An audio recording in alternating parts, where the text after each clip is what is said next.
우리 성도님들은 하나님의 나라를 소유하시기를 예수 이름으로 축원합니다.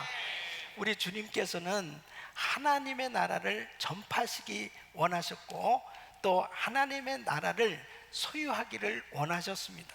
그래서 제자들에게 기도를 가르쳐 주시면서 이렇게 기도하라. 나라에 임하옵시며 하나님의 나라가 이 땅에 임하도록 기도하라고 그렇게 말씀하셨습니다. 하나님의 나라는 하나님께서 다스리시는 왕국이에요. 그래서 그 하나님이 통치하시는 나라는 가장 아름다운 나라, 행복한 나라. 하나님께서 함께 하시는 나라는 의와 평강이 충만한 나라인 줄로 믿습니다. 그래서 하나님의 나라가 우리에게 임하도록 기도해야 됩니다. 바로 하나님께서 나에게 충만한 은혜를 베풀어 주시되 하나님의 나라를 주시는 그 놀라운 하나님의 나라를 경험하며 산다고 하는 것, 이거보다 더한 행복이 어디 있겠습니까? 그래서 우리 주님께서는 우리의 삶에 하나님의 나라가 임하도록 기도하라고 말씀하신 것입니다. 그분께서 나의 삶을 통치해 주실 때 우리 인생은 가장 행복한 그런 인생이 될 수 있는 것입니다. 이 땅에 하나님의 나라가 임하도록 기도하라고 주님 말씀하신 것입니다. 나만 하나님의 나라를 경험하고 사는 게 아니에요. 바로 다른 사람들에게도 이 하나님의 나라를 전함으로 인해서 이 하나님의 나라가 계속 확장되기를 원하시는 것입니다.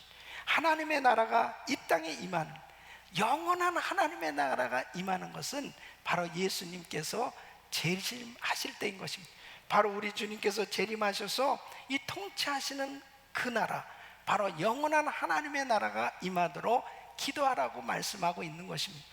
저는 정말 우리 성도님들의 생각에도 하나님의 나라, 이 말을 해도 하나님의 나라, 그리고 끊임없이 하나님의 나라를 전하며 사는 그런 복된 삶이 되기를 예수 이름으로 축원합니다. 우리의 생각 속에 하나님의 나라로 충만할 수만 있다면 얼마나 정말 주님이 기뻐하시는 그런 아름다운 삶이 되겠습니까? 여러분의 생각 속에 바로 이 세상으로 가득한 그러한 것이 아니고 하나님의 나라로 가득해진다면 참으로 하나님의 나라를 위한 그런 아름다운 삶이 되지 않겠습니까? 바로 이런 삶이 될 때 우리는 허송세월하지 아니하고 정말 축복된 인생이 될 수 있는 것입니다. 우리 예수님은 제자들에게 이 하나님의 나라를 가르쳐 주신 거예요. 그리고 하나님의 나라를 소유하고 사는 그런 인생이 되기를 원하셨던 것입니다. 그래서 성경 전반부를 다 살펴보면 전부 하나님의 나라에 대해서 말씀하고 있는 것을 볼 수 있습니다. 예수를 믿으면서도 하나님의 나라에 대한 관심이 없다면 그 사람은 정말 주님의 뜻대로 신앙생활할 수 없는 거예요. 저는 몇 주간 동안 이 하나님의 나라에 대한 말씀을 증거하면서 우리 성도님들의 심령에 하나님의 나라가 각인되어지고, 아니 하나님의 나라를 소유하고 하나님의 나라를 정말 누리고 사는 그런 행복한 신앙생활이 될 수 있기를 예수 이름으로 축원합니다. 저는 오늘 이 본문 말씀을 통해서 하나님의 나라를 소유하게 되면 어떤 변화가 일어날까, 하나님의 나라를 소유한 자는 어떤 사람일까 하는 것에 대해서 오늘 말씀을 증거하실 때 여러분은 정말 하나님의 나라를 소유한 자인가 한번 살펴보시고, 그리고 어떻게 하면 이 하나님의 나라를 소유하고 살 수 있을까, 오늘 말씀을 들으시는 가운데 여러분 모두가 이 하나님의 나라를 소유하고 그리고 하나님의 나라로 충만한 삶이 될 수 있기를 예수 이름으로 축원합니다. 첫째는 하나님의 나라를 소유한 사람, 하나님의 나라를 경험한 사람은 회개하며 거듭난 사람이다 하는 것입니다. 여러분 오늘 이 본문 말씀 보면 하나님의 나라는 먹는 것과 마시는 것이 아니요 그랬습니다. 하나님의 나라는 육신적인 것이 아니에요. 바로 영적인 세계, 바로 하나님의 영원한 영광스러운 나라를 의미하는 것입니다. 그러니까 하나님의 나라를 소유한다고 하는 것은 영적인 변화가 일어나서 영적인 신분의 변화가 일어난 것을 의미하는 것입니다. 여러분 마가복음 1장 15절 보면 예수님께서 이제 설교하시면서 이렇게 말씀을 하셨어요. 때가 찼고 하나님의 나라가 가까웠으니 회개하고 복음을 믿으라 그랬으니, 이 하나님의 나라와 회개는 밀접한 관계가 있는 거예요. 하나님의 나라에 들어가는 사람, 하나님의 나라는 어떤 사람이 들어가느냐? 회개한 사람이 들어가는 것입니다. 바로 하나님을 알지 못하고, 그리고 하나님이 없다고 말하고, 천국과 지옥에 대해서 알지 못하고 천국과 지옥이 없다고 말하던 사람이 바로 하나님의 그 복음을 듣고 내 자신이 지금까지 잘못 살아왔구나 돌이키는 거예요. 바로 이제 하나님께로 돌이키는 겁니다. 하나님을 나의 구주로, 예수 그리스도를 나의 구주로, 진정한 주인으로 모셔드리는데, 회개가 먼저 선행이 되어진, 내가 잘못된 그러한 삶을 살아온, 이 잘못된 방향으로 걸어가던 내가 이제 돌이켜서 이제 온전히 주님께로 나가는, 그분을 진정한 나의 주인으로, 내 삶의 주인을 내가 스스로 왕노릇하고 살았었는데 이제는 내가 잘못 살았었습니다. 주인을 바꾸는 거예요. 바로 예수님이 진정한 나의 주인이 되십니다. 바로 그분을 나의 왕으로 모시는 진정한 변화가 일어날 때, 그때 주님은 우리에게 회개하고 믿는 자에게 성령을 주시는 줄로 믿습니다. 그래서 이 성령으로 거듭나는 것은 절대로 율법의 어떤 행위에 의해서 성령을 받을 수 있는 게 아닙니다. 갈라디아서 2장 16절로 17절 보면, 사람이 의롭게 되는 것은 율법의 행위에서 나는 것이 아니요 오직 예수 그리스도를 믿음으로 말미암은 줄을 아는 거로, 우리도 그리스도 예수를 믿나니 이는 우리가 율법의 행위에서 아니고 그리스도를 믿음으로써 의롭다함을 얻으려 함이라. 율법의 행위로서는 의롭다함을 얻을 육체가 없느니라. 만일 우리가 그리스도 안에서 의롭게 되려 하다가 죄인으로 나타나면 그리스도께서 죄를 짓게 하는 자냐? 결코 그럴 수 없느니. 그러니까 율법의 어떤 행위로도 구원을 받을 수 있는 게 아니에요. 어떤 행위로도 의롭게 될 수 있는 게 아니에요. 오직 예수, 바로 그분을 온전히 나의 구주로 영접할 때, 믿을 때 원죄가 사함받고, 그 사함받은 그 심령에 거룩한 영을 부어주심으로 거듭나게 되는 줄로 믿습니다. 그래서 사도행전 2장 38절에 보면 어떻게 정말 믿을 수 있느냐? 형제 어찌할꼬? 바로 그 해답으로 베드로는 이렇게 말하는 것입니다. 너희가 회개하여 각각 예수 그리스도 이름으로 세례를 받고 죄사함을 얻으라. 그리하면 성령을 선물로 받으리니. 여러분, 교회를 10년, 20년, 30년 다녀도 성령으로 거듭나지 못하면은 하나님의 나라가 임하지 않습니다. 하나님의 나라가 임하지 아니하는 사람은 결국 그냥 육신적으로 교회만 왔다 갔다 하는 교인은 될 수 있는 거예요. 처치 멤버는 될 수 있어요. 그러나 진정한 빌리버, 진정으로 믿는 사람으로 성령으로 거듭난 사람은 아니란 말이에요. 이런 사람들은 하나님의 나라를 소유하지 못하고 사는 것입니다. 하나님의 나라하고 전혀 관계가 없어요. 그러니까 그의 삶 가운데는 어떻습니까? 세상적인 그런 근심, 걱정, 염려, 그리고 세상적인 생각으로 가득 차서 세상적인 그러한 삶으로 살게 되어진 것입니다. 그러니까 하나님하고 아무런 상관이 없는 그런 신앙생활이 된다고 한번 생각해 보세요. 이게 정말 끔찍한 겁니다. 의롭게 살려고 한 하나님의 나라를 기다리던 니고데모에게 우리 예수님께서는 어떻게 하면 하나님의 나라에 들어갈 수 있느냐 하는 것을 아주 구체적으로 해답을 가르쳐 주셨어요. 그 요한복음 3장 3절에 우리 예수님이 이렇게 말씀하신, 진실로 진실로 내게 이르노니 사람이 거듭나지 아니하면 하나님 나라를 볼 수 없느니라. 거듭난다는 것이 바로 그런 어떤 율법의 행위로 될 수 있는 게 아니다는 것을 우리 주님께서 가르쳐 주신 거예요. 바로 메시아 그리스도를 진심으로 믿을 때, 그분을 진정한 구주로 모실 때 바로 성령으로 거듭날 수 있음을 말씀하고 있습니다. 그러므로 여러분, 성령으로 거듭나는 것은 내가 진실되게 예수를 믿을 때 하나님께서 성령을 우리에게 주시는 거예요. 내가 성령으로 거듭나지 못한 것은 뭐냐? 진실되게 믿지 않기 때문에 거듭나지 못하는 것입니다. 그러니까 뭘 진실되게 믿어야 되냐? 내가 죄인임을 깨달아야 되죠. 내가 지금까지 하나님을 알지 못하고 살아왔던 것에 대한 자각이 있어야 됩니다. 이게 가장 내가 정말 하나님하고 상관없는 삶을 살았었구나. 그래서 이제 나는 이제 돌이킵니다. 나는 이제 확실하게 예수를 믿습니다. 나의 삶 가운데 내가 그냥 주인 노릇하며 이렇게 살았었습니다. 이제 주인을 바꾸겠습니다. 바로 나의 삶의 진정한 주인으로 예수님을 모십니다 하고 진정한 나의 구주로 주님으로 예수 그리스도를 아주 확실하게 영접하는 그 사람에게는 성령이 임하는 줄로 믿습니다. 바로 그 사람에게 하나님의 나라가 임하는 것입니다.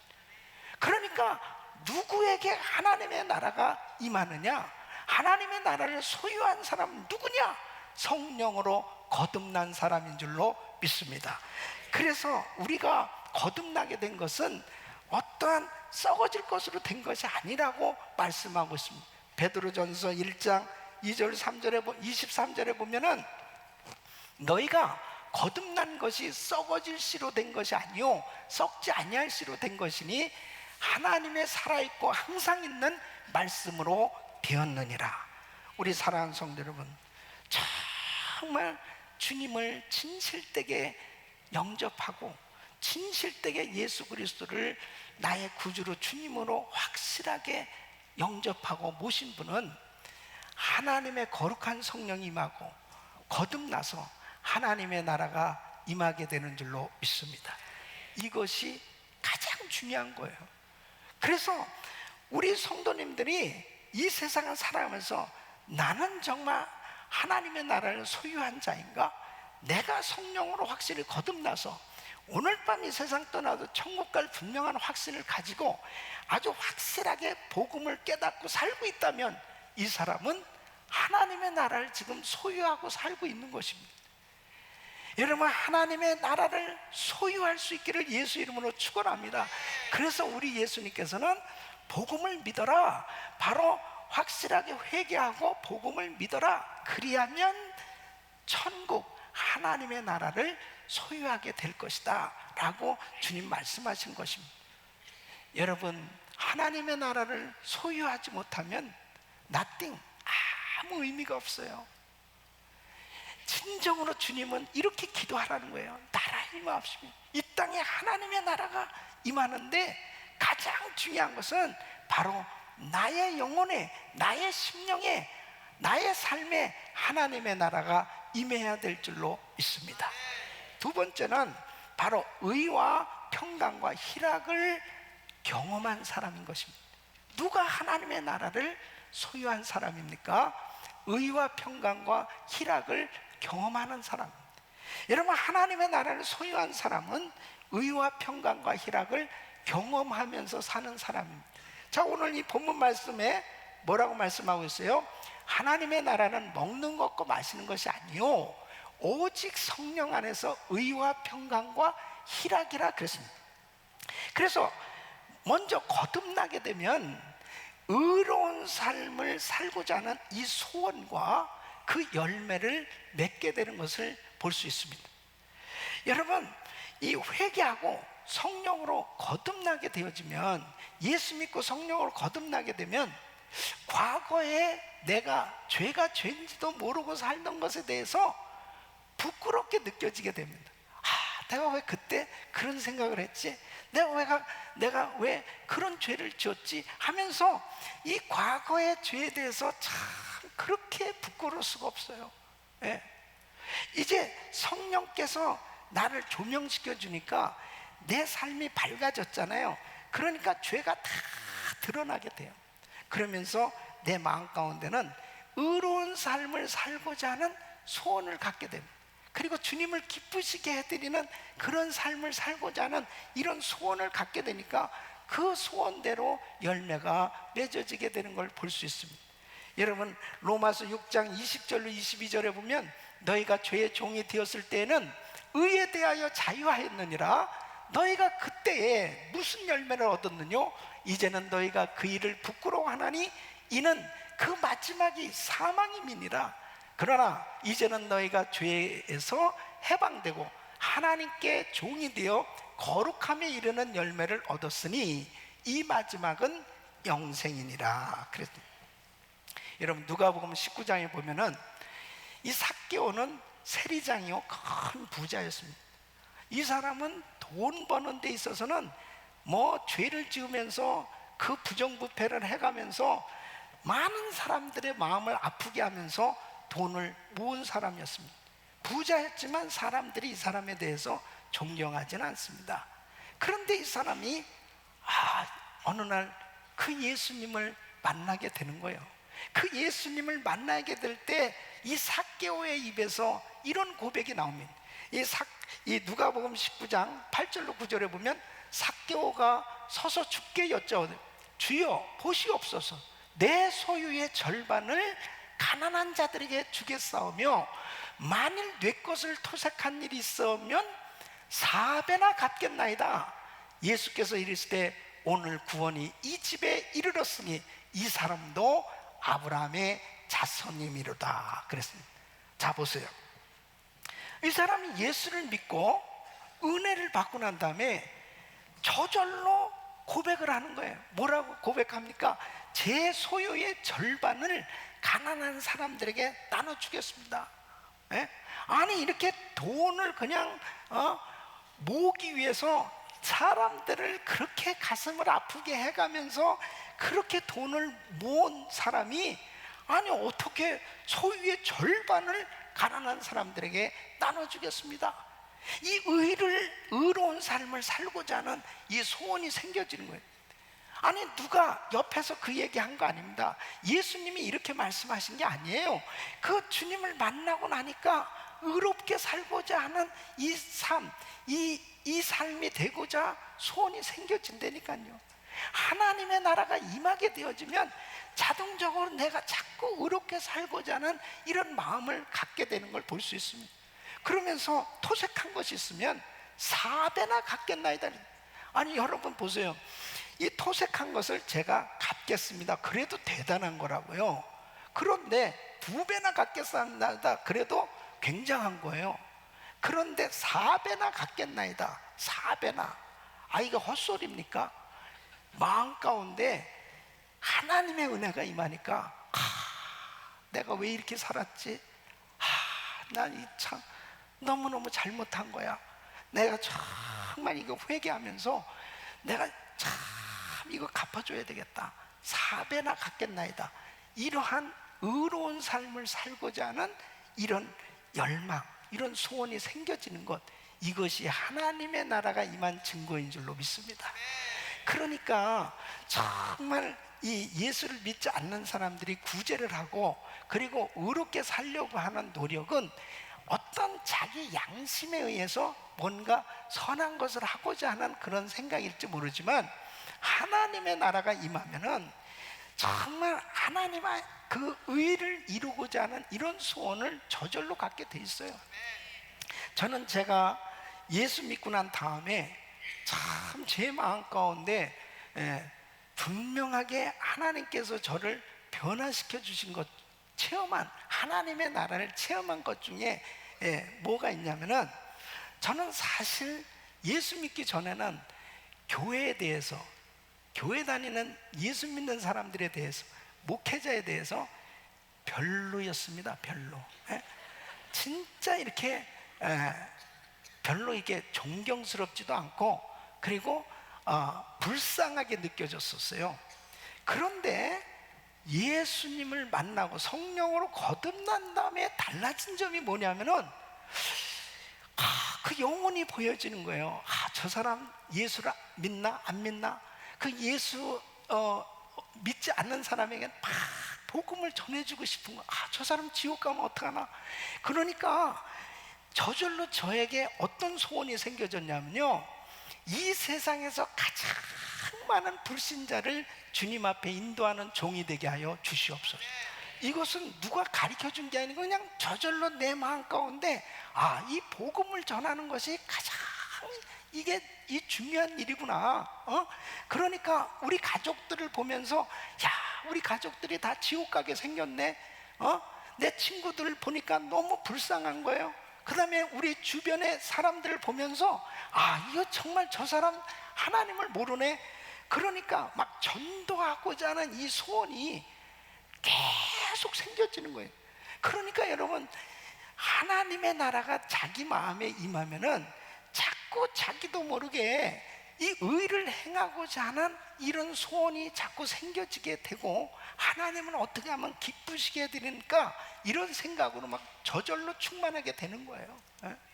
그러면서 교회가 그렇게 귀하고, 예수 믿는 성도들이 그렇게 귀하고, 주의 종이 그렇게 귀하고, 하나님의 나라에 대한 그런 그 간절한 사모함이 생겨지더란 말이에요.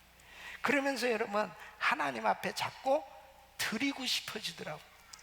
자꾸 드리고 싶어지는 거예요. 어쩌면 이렇게 아멘이 시원찮습니까? 자꾸 드리고 싶어진다니까. 그러니까 받고 싶은 거 이상으로 하나님 앞에 자꾸 드려지고 싶은 거예요. 그런 마음이 어떻게 해서 생겨졌어요? 거듭나게 되어진가? 하나님의 나라가 내게 임하니까 자꾸 의로운 삶을 살고자 하는 이런 소원이 생겨지고, 그리고 그런 열매가 계속 맺어지더라는 것이죠. 여러분, 두 번째는 바로 이렇게 하나님의 나라를 소유한 사람, 바로 그 사람은 하나님이 주시는 평강과 기쁨을 경험하게 됐어요.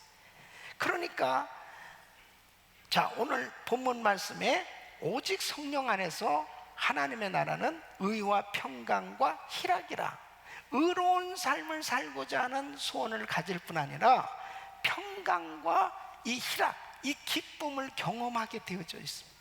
그러니까 갈라디아서 5장 22절 보면 오직 성령의 열매는 사랑과 희락과 화평과 오래 참음과 자비와 양선과 충성과 온유와 절제니 그랬습니다. 그러니까 성령으로 충만한 하나님의 나라로 자기에게 정말 늘 하나님의 은혜가 충만할 때 나타나는 표적이 뭐냐? 성령 충만의 대표적인 표적은 기쁨입니다. 이 평강이에요. 샬롬. 정말 이 평강이 이 마음속에 넘치게 되는 거죠. 넘치게 된다고요. 여러분, 사도행전 6장에 보면은 스데반이 복음을 전하는데 사람들이 막 믿고 정말 감사함으로 그 복음을 받아들이면 얼마나 좋겠어요. 근데 스데반을 향해서 돌을 던지는 거예요. 근데 스데반이 그 돌에 맞으면서도 성령 충만한 가운데 그 스데반의 마음에 하나님의 나라가 임하니까요, 기쁨이 충만할 뿐 아니라 그 얼굴이 천사 같았다고 그랬습니다. 여러분, 사도행전 6장 15절에 보면 공회 중에 많은 사람들이 다 스데반을 주목하여 보니 그 얼굴이 천사의 얼굴과 같더라. 여러분, 스데반이 지금 무슨 성전에 나와서 예배를 드리면서 은혜를 받아서 지금 얼굴이 천사 같은 게 아니에요. 복음을 전하다가 지금 돌에 맞아서 피를 흘리는 가운데 있다니까요. 그냥 그에게는 너무나 힘든 이런 상황인데 그의 얼굴은 천사와 같은 거예요. 천사. 그러니까 우리 예수 믿는 사람들, 바로 하나님의 나라가 임한 성도의 모습은 천사와 같은 얼굴의 모습으로 빛나야 될 줄로 믿습니다. 그렇게 빛나야 됩니다. 여러분, 한번 옆 사람 보세요. 빛나고 있나? 한번 빛나고. 비웃지 마시고, 비웃지 마시고. 예? 진짜 빛나야 돼, 빛나야 돼. 아니, 내가 그냥 모든 하는 일들이 잘 돼서, 또 사업이 잘 되고, 그 다음에 내가 건강하고, 그 다음에 자녀들이 잘 되고, 나름대로 환경적으로 좋아서 그냥 기쁜 거, 그거는 육신적인 그런 즐거움은 세상 사람들 다 그렇게 살아요. 그런데 이 영적인 즐거움, 하나님의 나라가 우리에게 임했을 때 이 즐거움은 수준이 달라요. 이렇게 스데반처럼 지금 핍박을 당하고 어려움을 당하고 고통을 당하는데도 얼굴이 천사같이 빛나는 거예요. 아, 이게 진짜 예수 믿는 사람의 이 모습이란 말이에요. 이게 이게 진짜 모습이에요. 저에게 많은 사람들이 그럽니다. 한 목사님은 어떻게 이렇게 항상 스마일이라 해요. 항상 기쁨이 충만하대. 원래 제가 이런 사람이 아니에요. 원래 저 원래 인상파였습니다. 인상. 제가 예수 믿기 전에 저희 아버지가 중학교 3학년 때 돌아가셨어요. 제가 고등학교 3년 동안을 동작동 국립묘지를 거의 매일같이 참배를 했어요. 그때 제가 무덤에 이 선열 묘소, 그런 묘소들을 참배하면서 우리 아버지는 과연 내가 어떤 사람이 되기를 원했을까? 내가 그때 예수를 안 믿었으니까 어떤 사람이 되기를 원하셨을까? 그리고 정말 이 많은 선열들의 피가 흘려져서 이 나라가 탁 세워져 있는데 나는 과연 나라를 위해서 무슨 일을 해야 될 것이냐, 이런 거를요 참여시를 쓰고, 그리고 무덤에서 묵상하니까 사람이 얼마나 진짜 심각해지겠습니까? 굉장히 심각한 사람이었습니다. 저는 상당히 인상파였습니다. 근데요, 저에게 항상 두려움이 있었어요. 그건 죽음에 대한 두려움이었습니다. 우리 건강했던 아버지가 하루아침에 정말 뇌혈로 돌아가셨죠. 우리 할머니는 저에게 정말 그렇게 사랑으로 잘해주셨습니다. 늘 학교 갔다 오면 제 발을 씻겨주시고, 그러던 우리 할머니가 갑자기 쓰러지셔서 돌아가셨어요. 우리 젊은 매형이 세상을 떠났어요. 아니, 내 주변에 사랑하던 사람들이 하나둘씩 이렇게 떠나니까, 야, 죽음이라는 게 있구나. 야, 정말 이게 죽음이라는 슬프구나. 그러면서 어린 나이지만 죽음에 대한 어떤 한편에 내가 나름대로는 열심히 공부도 하고 뭔가 이루려고도 하는 생각이 있었지만은 한쪽 마음에 어두움이 있었어요. 그러니까 나에게 기쁨이 있었겠습니까? 기쁨이 없는 거죠. 근데 주님을 만나서 성령으로 거듭나니까요, 그 어둠의 세력이 싹 사라지고 이 죽음에 대한 두려움이 아니라 영원한 생명을 얻은 이 감격과 함께 하나님의 나라가 임하니까 기쁨이 충만하게 되더라고요. 이 기쁨은 절대로 가식일 수도 없고 만들 수도 없는 거예요. 하나님의 나라가 내게 임하니까 이 마음의 평강, 기쁨이 충만해지는 거예요. 여러분, 우리가 신앙생활하면서 나에게 육체의 질병이 올 때 있어요. 나의 삶에 정말 어려운 일들이 생길 때가 있어요. 사업의 어려움, 관계의 뒤틀림의 어려움, 많은 시험이 있을 수도 있어요. 특별히 이 세상은 어떻습니까? 계속해서 불의와 죄악과 불안과 공포로 얼얼해진 이 악한 세대 가운데 어떻게 하루같이 평안한 삶이 이어질 수 있겠습니까? 그런 어려운 환경 속에서도 하나님의 나라가 임하면 거듭난 인생은 평안함을 누릴 수 있는 줄로 믿습니다. 사도 바울은 이걸 깨달은 사람입니다. 그의 생애에 참으로 많은 시험과 환난이 있었어요. 그러나 그는 이 영적인 비밀을 깨달았고, 그리고 하나님의 나라를 소유한 이 사도 바울은 항상 기쁨이 영적으로 충만한 그런 삶을 살 수 있었습니다. 그래서 데살로니가전서 5장 16절로 18절, 항상 기뻐하라, 쉬지 말고 기도하라, 범사에 감사하라, 이는 그리스도 예수 안에서 너희를 향하신 하나님의 뜻이니라. 우리 사랑하는 성도 여러분, 정말 하나님의 나라를 소유하시고 그 하나님의 나라는 의와 평강과 희락이에요. 그래서 하나님의 나라로 충만한 사람은 어떤 환경 속에서도 정말 평안할 수 있고, 그리고 기쁨이 충만한 삶이 될 수 있는 줄로 믿습니다. 여러분이 진짜 하나님의 나라를 소유했다면 어떤 환경 속에서도 정말 그 즐거움으로, 평강으로 그렇게 살아갈 수 있는 거예요. 그런 은혜가 여러분 모두에게 임하기를 축원합니다. 하나님의 나라를 소유한 자는 바로 천국을 위해서 전적 투자하는 그런 삶이 되어지는 것입니다. 여러분, 하나님의 나라를 소유한 사람은 자기의 모든 것을 팔아서 천국에 투자하는 그러한 삶이 되어집니다. 여러분, 우리 예수님께서 천국에 대해서 이렇게 말씀하고 계세요. 마태복음 13장 44절 46절 보면, 천국은 마치 밭에 감추인 보화와 같으니 사람이 이를 발견한 후 숨겨두고 기뻐하여 돌아가서 자기의 소유를 다 팔아 그 밭을 샀느니라. 또 천국은 마치 좋은 진주를 구하는 장사와 같으니 극히 값진 진주 하나를 만나매 가서 자기의 소유를 다 팔아 그 진주를 샀느니라. 천국이 뭐라고요? 이 천국을 어떻게 비유하고 있냐면 감추인 밭의 보화와 같다는 것입니다. 어떤 사람이 밭에 가서 일을 하는데 그 밭에 보화가 있는 거예요. 보화가. 에? 얼마나 이게 입이 찢어졌겠습니까? 이 보화가 있는 거예요. 그러니까 가만히 조용히 아무에게도 말 안 하고 가서 모든 소유를 팔아서 그 밭을 사는 거예요. 다른 사람은 뭐래? 저 사람 미쳤나? 아니 왜 저런 밭을 사? 아니 저 밭은 사서 뭐 하려고 그래? 근데 감추어진 밭에 보화, 이 보화를 발견한 사람만 아는 겁니다.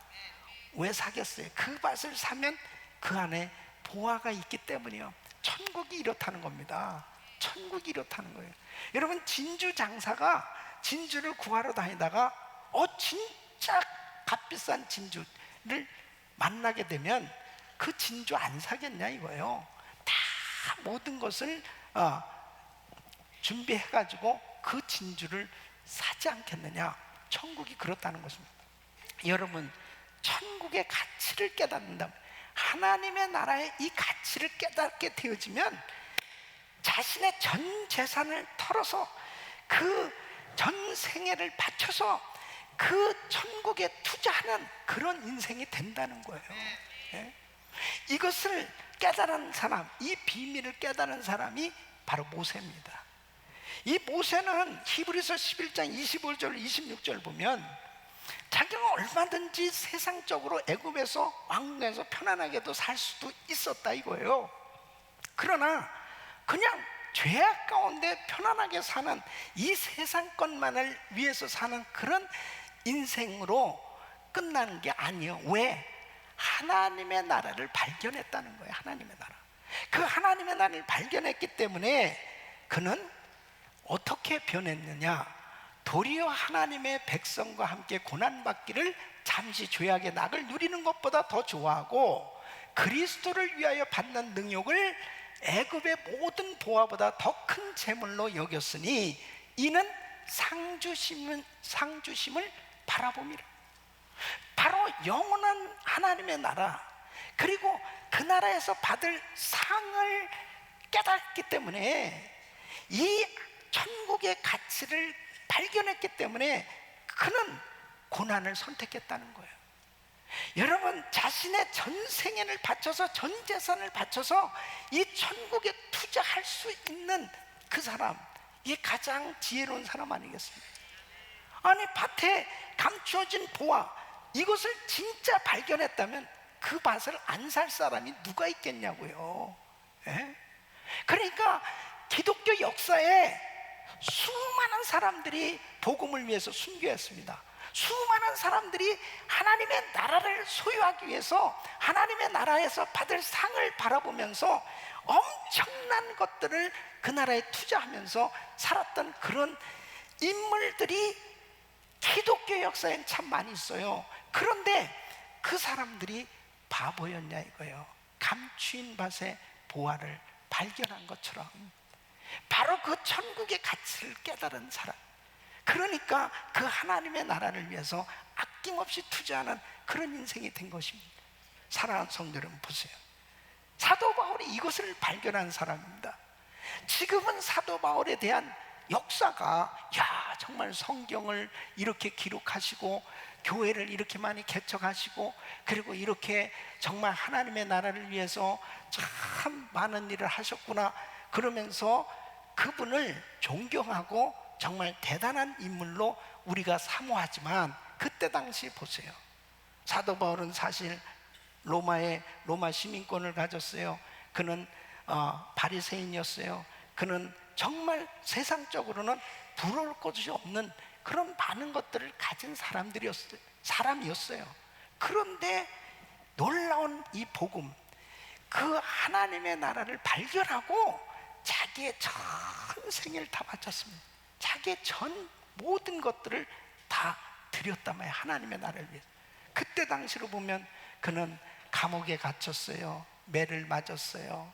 그리고 말할 수 없는 욕을 먹어가면서 그는 복음을 전하는, 어떤 면에서 보면 초라하기 짝이 없고 그리고 실패한 사람처럼 보여질 수밖에 없는 그런 인생이었단 말이에요.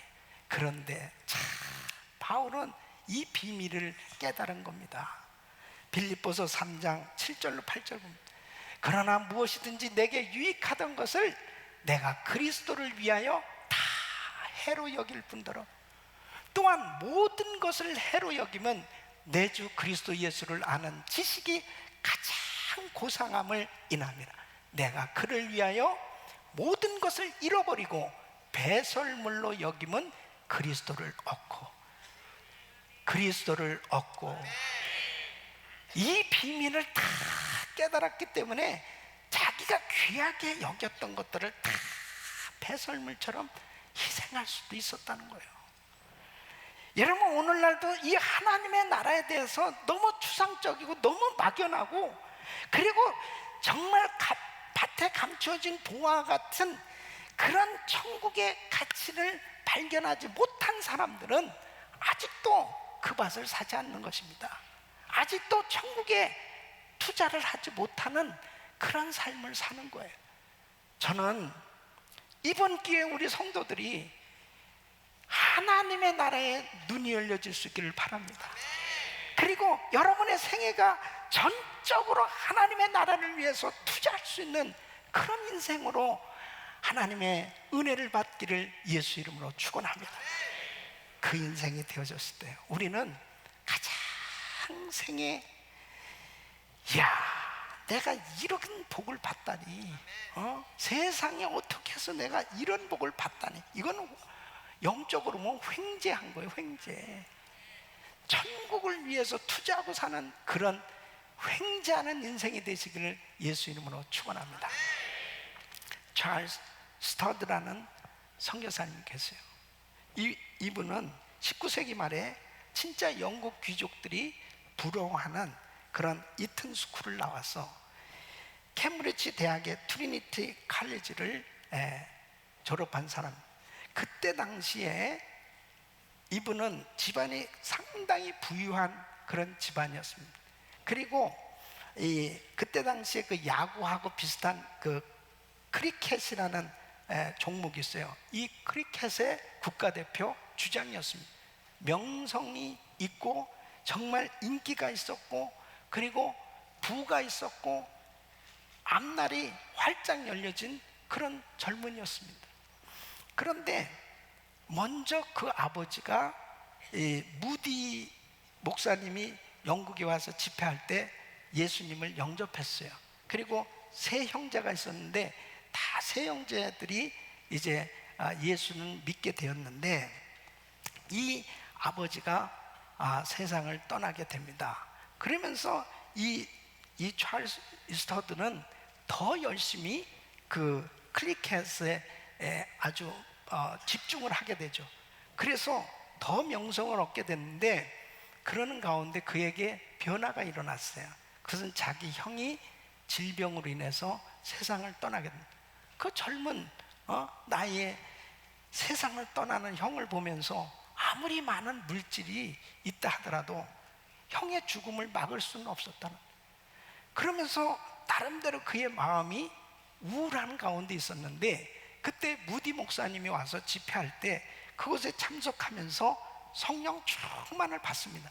그러면서 이 찰스 스터드도 하나님의 나라를 발견하게 된 거예요.